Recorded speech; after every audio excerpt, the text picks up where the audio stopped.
supaya kamu lebih menghargai sesama manusia.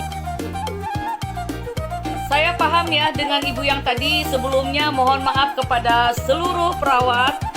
Jadi gini loh, kenapa banyak yang memihak kepada ibu yang tadi? Karena banyak sekali orang yang mengalami pelayanan yang kurang baik gitu. Jadi jangan karena keterbatasan biaya atau orang tidak mampu, akhirnya diskriminasi. Ibu tadi itu bukan berarti menghina profesi Anda, menghina Anda, bukan berarti membela si botak yang menganiaya perawat, itu bukan. Setiap orang itu kan punya emosional yang berbeda-beda ya, baik itu mengungkapkan dengan kata kasar gitu atau kotor. Bukan berarti mengajarkan orang untuk membenci Anda juga, tapi ini semoga menjadikan pelajaran buat rumah sakit dan para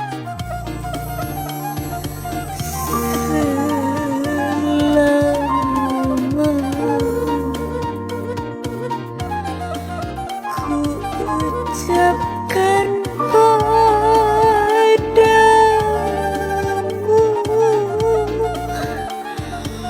wahai orang yang pernah baik. Patkis, muka perawat ketong sampah, malam Tong sampah. Halo Ibu, perkenalkan saya seorang perawat yang bekerja di Rumah Sakit Wisma Atlet untuk penanganan pasien COVID-19. Ibu boleh membenci beberapa perawat yang pernah Ibu jumpai yang seperti Ibu bilang membeda-bedakan pasien. Tapi Ibu, setahu saya, teman sejawat saya itu tidak pernah membeda-bedakan pasien, baik mau kaya, mau miskin, dan sebagainya. Karena profesi perawat itu mempunyai sumpah Ibu untuk tidak membeda-bedakan pasien yang manapun. Nah, Ibu boleh dong bertanya kepada salah satu orang pasien yang pernah terkonfirmasi COVID-19 di Wisma Atlet. Bagaimana pandangan mereka terhadap perawat yang ada di Wisma Atlet? Apakah sama halnya seperti yang Ibu katakan, kita membeda-bedakan pasien antara si A dan si B? Atau gimana Ibu? Ibu boleh langsung bertanya. Salam sehat. perawat ketong sampah. Kayak gini ya, ini harus dibahas dengan dua sisi antara nakes dan pasien. Kita lihat video ini, ada 70.000 orang yang mengomentari dan hampir sebagian mengiyahkan kata-kata tersebut. Tapi nggak apa-apa, memang penilaian orang-orang kan beda-beda ya. Tapi sadar nggak, dengan satu video itu kalian melupakan perawat-perawat yang baik hati, yang bekerja dengan sepenuh hati dan merawat kalian dengan sabar dan hati-hati. Sadar nggak? Mengiyahkan, memang ada beberapa oknum perawat yang seperti itu ya. Tapi itu hanya beberapa, lebih banyaknya dengan hati bekerjanya. Yakin Miss Entok ini hanya menyepet beberapa orang aja, tapi bilangnya semua perawat. Dan asal Anda tahu ya, aku waktu jadi mahasiswa itu pekerjaan aku merawat yang kata dirimu itu adalah orang miskin yang pakai KIS, yang pakai BPJS dan lain-lain. Tapi jujur dalam hati aku nggak pernah membeda-bedakan pasien. Ketika aku lihat ada pasien butuh pertolongan, semua kasih sayang dicurahkan sama pasien itu. Ini jadi pembelajaran lah ya. Kedepannya nakes harus menjadi seperti malaikat yang sempurna. Dan semoga pasien juga jadi nyaman gitu ya. Patkis, muka perawat ketong sampah. Macam betul aja kulihat kakak Mayento inilah. Tenaga kesehatan nggak pernah pandang bulu baik dia itu BPJS, KIS, ataupun pribadi, ataupun asuransi lainnya. Ya kalau kalian tidak mendapatkan perilaku yang nggak enak dari perawat yang menangani, yang melayani, kalian itu bisa tinggal adukan ke manajemen rumah sakit. Jangan langsung main tindak sendiri. Dan itu kasusnya ya tentang melepas infus. Itu anak-anak. Ya namanya melepas infus, kalau dia lagi aktif itu ya pasti darah itu keluar. Kau tenang aja bisa darahnya keluar, apalagi enggak. Lalu bilang muka kami kayak tong sampah kalau menghadapi pasien BPJS. Enak aja. Kami nggak pernah pandang-pandang bulu ya, karena kami juga menggunakan BPJS. Lalu ngapain kami harus pilih-pilih bulu? Karena kami juga sakit menggunakan BPJS kok. Kecuali kalau mau fasilitas yang berlebih. Dari pakai surat KIS, muka perawat ketong sampah. Halo, saya perawat. Pengalaman saya bekerja di salah satu rumah sakit umum daerah selama 5 tahun. Saya dan sejawat saya gak pernah tuh beda-bedain pasien yang dirawat dengan cara bayar apapun, mau tunai, BPJS, atau pakai surat keterangan tidak mampu. Kita nggak beda-bedain, kita layani dengan baik. dan sesuai SOP juga kok. Terus emang muka saya mirip tong sampah ya? Lagi kalau merawat dari orang-orang miskin. Oknum, mungkin itu cuma oknum. Ketika oknum yang salah, mengapa harus menyalahkan profesinya, Mbak? Terus katanya kalau pasien pakai BPJS, perawat sama dokternya udah cuek, udah masam mukanya.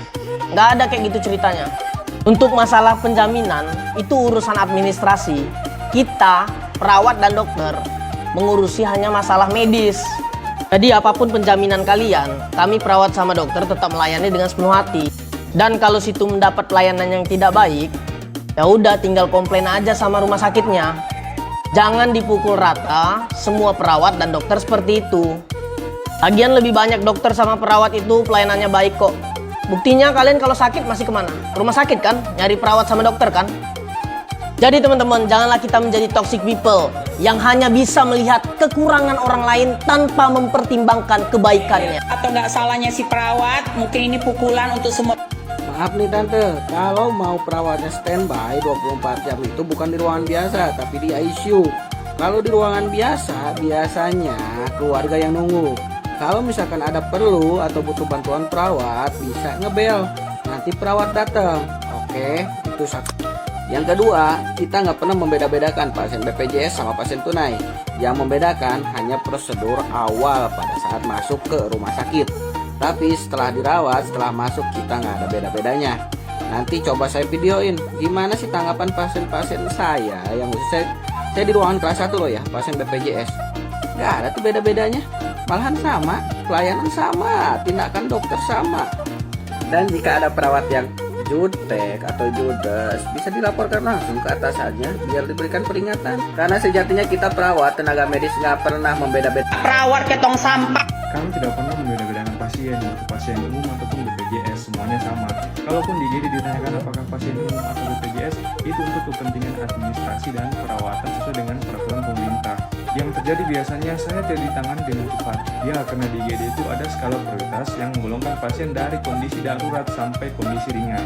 Juga jumlah nakes terutama dokter yang terbatas. Saya lama dibiarkan di GD, ya bisa jadi perawatan sementara full atau ada pemeriksaan yang masih perlu dilakukan. Perawat adalah pekerjaan dari hati, siap dibangunkan kapanpun, meninggalkan keluarga di rumah, bahkan sampai mengganti popok dan memandikan pasien.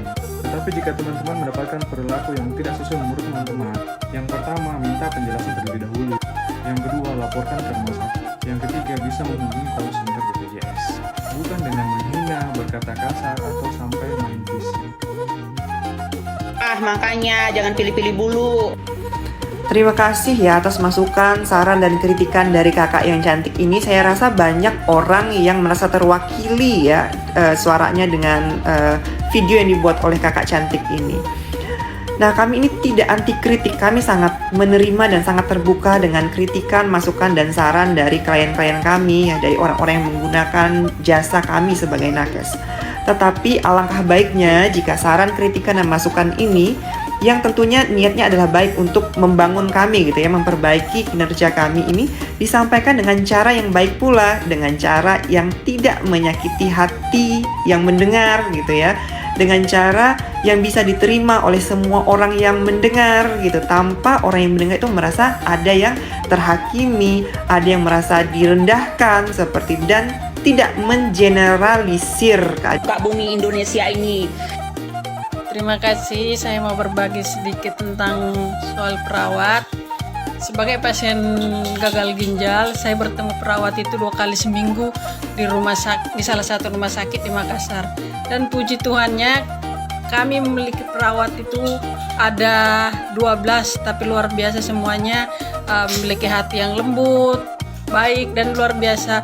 Kami tidak pernah menemukan perawat, saya pribadi tidak pernah menemukan perawat yang seperti yang ibu tadi. Jadi mungkin perawat-perawat yang seperti ibu tadi katakan itu boleh belajar di perawat di salah satu rumah sakit di Makassar yang melayani saya 2 kali seminggu, Selasa dan Sabtu. Terima kasih perawat-perawat yang baik, kalian luar biasa, melayani dengan hati.